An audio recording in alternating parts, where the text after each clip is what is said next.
The American Muslim Task Force on Civil Rights is an umbrella organization consisting of many of the national Muslim organizations and regional organizations, as well as observers, whose goal is to indeed to examine civil liberties, civil rights, and the impact of human rights.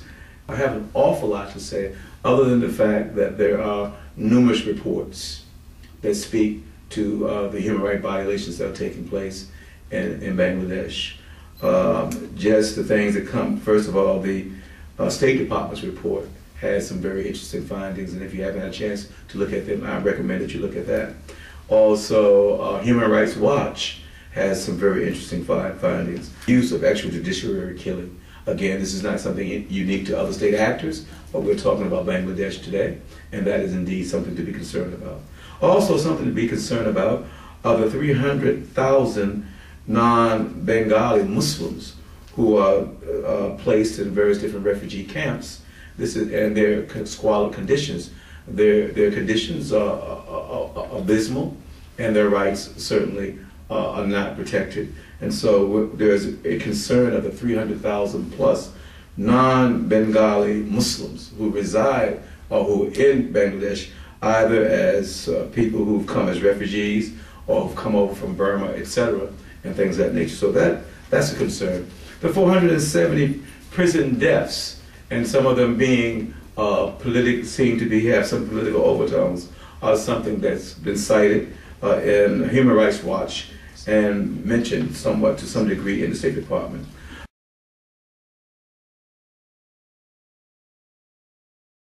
I stand here today in support of AMT, the American Muslim Task Force on Elections and Civil Rights, statement and letter, both to Sheikh Hasina, the Prime Minister of Bangladesh, and also in support of the letter to Secretary of State Hillary Clinton. In that letter, the American Muslim Task Force on Elections and Civil Rights is addressing concerns about reports from mainstream organizations, including Amnesty International and the International Bar Association for the War Crimes Committee, on the fact that some repressive measures have been taken by the government of Bangladesh against the opposition, the Islamic Muslim Party opposition.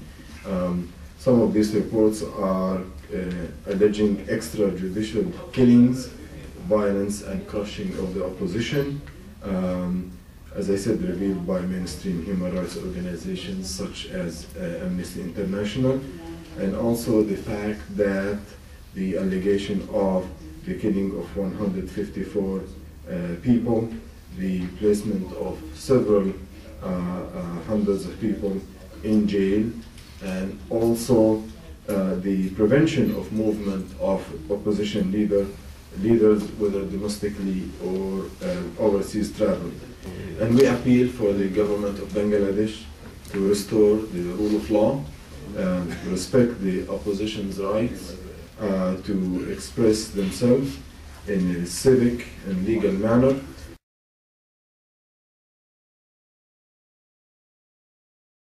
We are not for or against any of the political parties, or rather any parties inside of Bangladesh or outside of Bangladesh. Our concern is not whose power.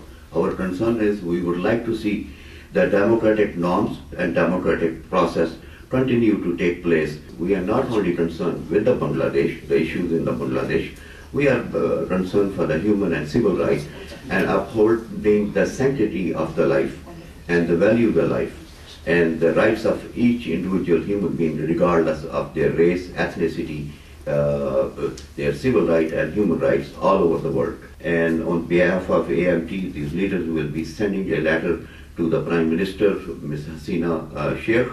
I had the opportunity to meet the Prime Minister a couple of years ago in Chicago, and I hope and pray that the government of Bangladesh will take the measures to understand that a majority cannot run over a minority.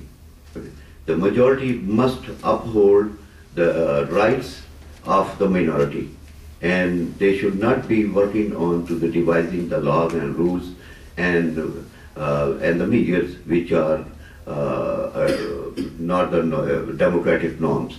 There is a democratic process is one thing, but adhering to the democratic norms is another thing. And we know it that at this time, Awami League, the current government party, holds the majority of the seats.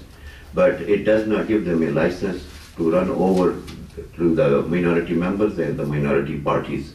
And these are the issues we will be addressing in our letter to the Prime Minister. Thank you.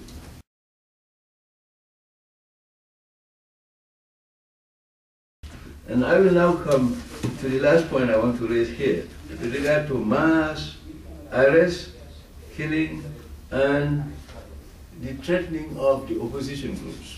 So in this regard, I would like to say to this press conference and to the whole world that in order for the democratic process to process, the rule of law and order and the establishment of the rights of groups in the society is going to be of interest, because the academicians are going to be monitoring very closely what is happening in Bangladesh.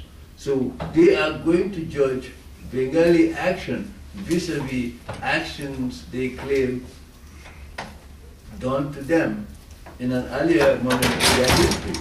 So in concluding this narrative here, what I would say is there is a serious concern about human rights violations.